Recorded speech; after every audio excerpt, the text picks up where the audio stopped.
Hi, my name is August, and Meikei no Lupercalia is a hidden gem visual novel, and it's one of my personal favorites. A showstopper title, a story all about bold, dramatic theater plays, and where a single, brilliant performance by an unrivaled genius left an everlasting scar for those who saw it. Here you get to see how dedicated these performers are to the theater world, and how the story breaks them down with all their motivations, desires, and insecurities, as well as the tragedies surrounding them. Yes, this is about theater, but it's so much more. I'm gonna dive in and tell you all the special qualities of this visual novel and why I like it so much. But really, if there's one thing I would ask for you to read for it first, it's for the showstopper vocal performances. カリギュラお前だってやはり罪があるのだ。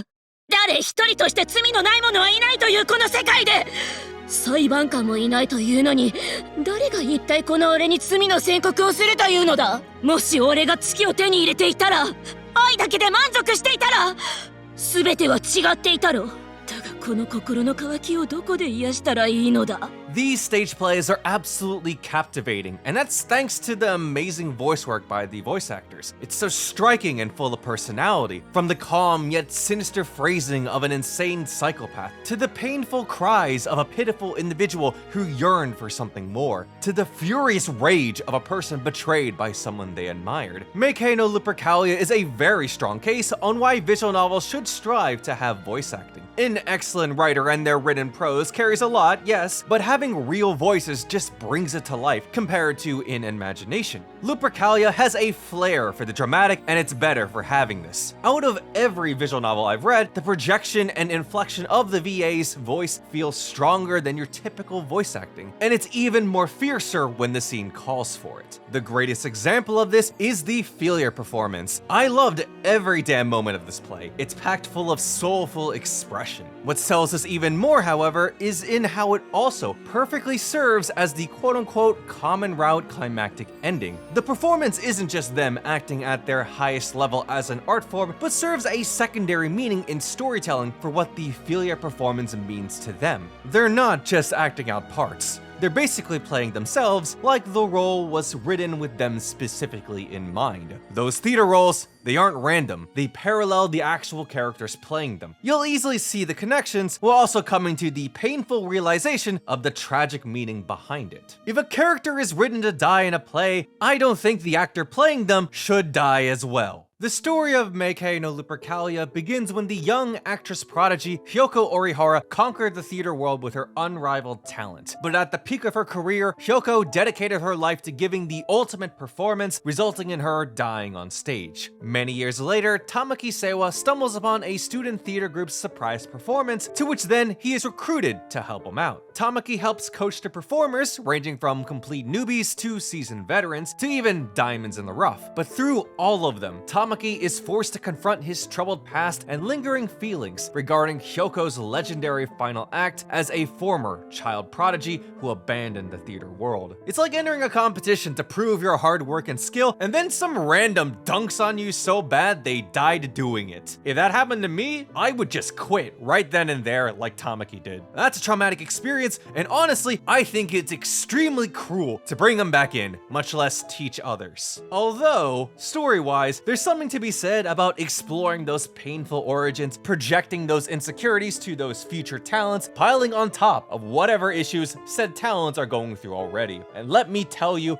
I am here for it. We get to see how each character handles their emotions through their introspective monologues, only to then see how they are forced to confront the ugly truths, the contrast between pure talent and hard work, the meaning behind genuine passion and innocent enthusiasm, and the sacrifices it takes to pursue absolute perfection. You thought you did a good job performing? For one person, they goddamn died for it. Tell me, have you ever performed with your entire life on the line? You have people like Meguri, the performing troupe's shining star, and yet mischievous teaser who is here for the love of the game. Then there's Kohaku, the inspired rising new hire, scouted for her natural talent and enthusiasm. There's Rize, a retired child actress who is now perfectly fine relegating herself to the sidelines, like, okay, sure. And then there's Nanana, who's talentless in all acting aspects, with only her cute face as her only redeeming quality, as harsh as it sounds. These are the heroines, the special individuals they are. God wasn't so nice for the others. It gets very personal, constantly diving deep into each character's mental state, and I very much enjoyed that breakdown. Really, the best moments are just those internal monologues that each character has. Yes, this may be a visual novel all about theater, but reading this story means also getting a full-on psychological drama, featuring anime girls with pointy chins. This story goes beyond the premise of theater plays and performers, and explores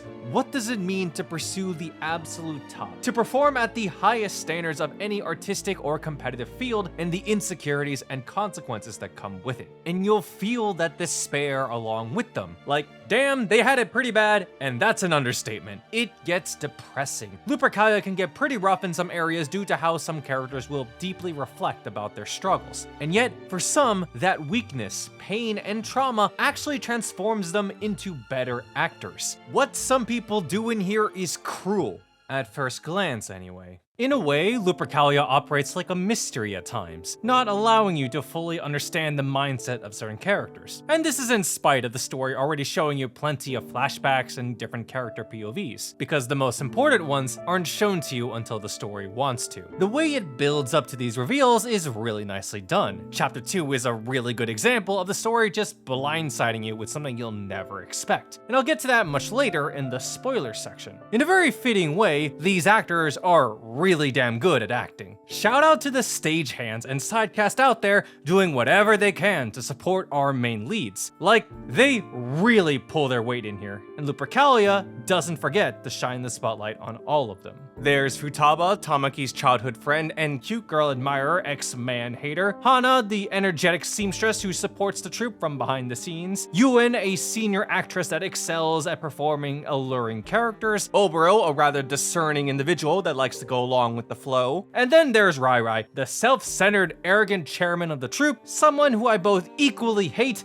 and love at the same time. Like, is he an asshole? Yes. But damn, does he make a convincing case on occasion. Do I personally agree with his methods of doing things? No, but I can understand his frustration and his beliefs. I already understood the harshness of the field itself, but seeing it from his perspective and his past reinforces how those beliefs got warped and how his conviction got stronger. Most characters in here are great. The only exception I would have to say is that Tamaki's kinda meh as a protagonist. His problems do get covered, but it's not felt in a strong emotional sense like the others. Although, I get the feeling that it's mostly because we never see the guy. Everyone else gets these cool looking artistic CGs. The presentation is just really nice. The cast and their performance are striking as expected, but I also really like these isolated profile CGs of the characters. Even how a simple color change, like a shift into sepia, will surprisingly match the tone of the writing. You'll be reading and everything is all fine until the visual novel suddenly changes to grayscale, breaks some glass, and then everything is suddenly very not fine. The added artwork and visual sequences add a lot to the direction too. Unique character CGs are positioned to be as dramatic as possible, letterboxing is added for cinematic framing, and even the simple, subtle backgrounds themselves fit the tone and context of the scene. To show off the theater plays, Lupercalia uses a bit of shadow play to set the stage, which I thought was a nice touch. Pair that all together with certain music tracks involving that classical fairy tale-esque vibe with a shade of melancholy, and it's all wonderful, subtle, but effective. Almost as if this entire visual novel is just seeped in tragic, dramatic romanticism. Given that the direct references to works like Caligula, Hamlet, and Night on the Galactic Railroad weren't enough to tip you off. I'm not as familiar with those older literature works, but I say Lupercalia does a fine-ish enough job to get its main points across. The reason why I say fine-ish is because I do think being familiar with those works, including having knowledge of Norse mythology, will help. Mostly because it opens your eyes to more of the hidden connections to the story plot and character parallels. A bit, or a lot, of metafiction is handled in here to a very surprising degree, but all of it is meant to help underline the complexities of each character and their circumstances even more. I'm a very big fan of this. I would highly recommend Meikei no Lupercalia, and I fully recommend reading it blind to really get that full satisfaction of getting the rug pulled from underneath you. Skip to this section here, as this is going to be your final warning for the spoiler section of this video. Because this visual novel isn't just a story about individuals striving to give their best theater performance, but something much more crueler and tragic. An elaborate, deceiving tale deliberately crafted by Hyoko Orihara, the god of this world. Right around the middle of the second chapter, as you're reading, you'll get this odd sense of uneasiness. You'll get the sense that something is off and things aren't making sense, ultimately building up to the reveal of Tamaki Seiwa as an unreliable narrator, imprisoning Nanana and forcing her to be his little sister. But the biggest secret and the most eye-opening part about all of this is that this chapter is a fake reality that Tamaki and Nanana agreed to live in due to Nanana's emotional and physical neglect from her stepfamily, with Tamaki's desires for a pure little sister to substitute for his conflicted relationship with his dead sister Hyoko Orihara. And the culprit, the one who helped assist in creating this fake reality, is Hyoko Orihara, a girl that stands on a higher plane of existence over our main cast, a story writer and audience viewer, a being similar to a god even, proposing, creating, and commenting on these fake realities that these characters so desperately wish for, while also being the biggest pain in the ass about it too. This visual novel deals with meta elements, and once you realize that, certain inner narrations and character interactions takes on an additional meaning. I found it funny in hindsight that Hyoko was quite literally haunting them, both in being an overall nuisance and directly targeting their insecurities, like a devil whispering in your ear. I pretty much shouted you every single time she popped up on screen while I was reading, because she's really dedicated on being a mischievous asshole. Through Hyoko, Lupercalia attempts these convenient realities for our heroines to explore how they can deny the truth and reality of their circumstances, while being all around super depressing when the story reveals the truth. It's quite a surprise, and it does so in a very unique way too. The visual novel operates on a ladder structure form, where during the common route on the way to the true ending, you are given the option to enter into a heroine's route rather than continue the main story. They are indeed character routes, but not in the way that you would expect. These heroine routes are disguised bad endings.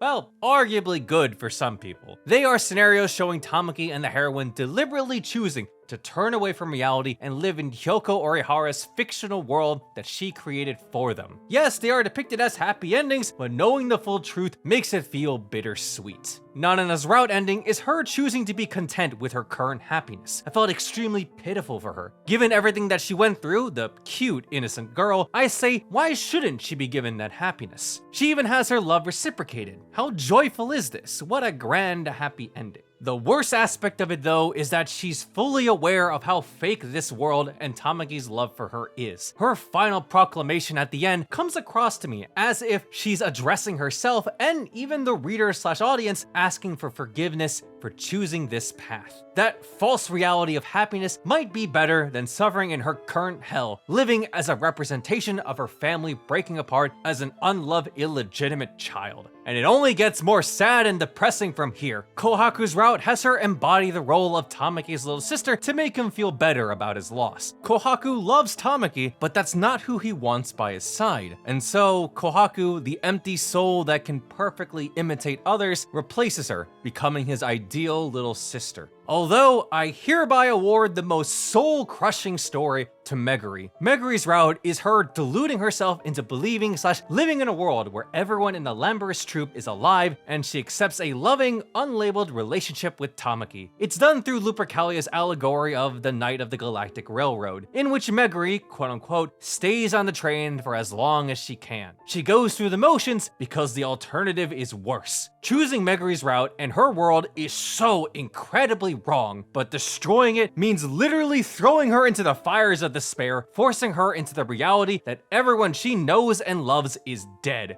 It's very cruel. However, the one I found the most surprising is Rize's. While it does show a world in which she's happy along with her romantic relationship with Tamaki, her choosing it is selfish and wrong. So it's absolutely astounding when Rize acknowledges that and forcefully breaks that illusion. Props to her, although most of my excitement comes from that doomed love for the greater good feeling that I just get a kick out of reading. It's pretty fantastic sequencing wise too. You are led down what you may initially realize is Rize's route, when in actuality, her rejecting her own happy future with Tamaki progresses the story narrative because it's not right. These character routes being dead end bad endings is a pretty interesting narrative trick, even more so given the meta nature of the story too, and I absolutely love it. Some readers may dislike how bittersweet or sad these endings to the character outs end up feeling, or even are a bit underwhelmed by the actual romantic developments. I don't blame you. Traditionally for a romance title, I imagine most fans want that happy story for the couples. Lupercalia is not one of those titles. There's romance, yes, but it's not a typical romance visual novel. This story is intent on telling you about a tragedy. Everything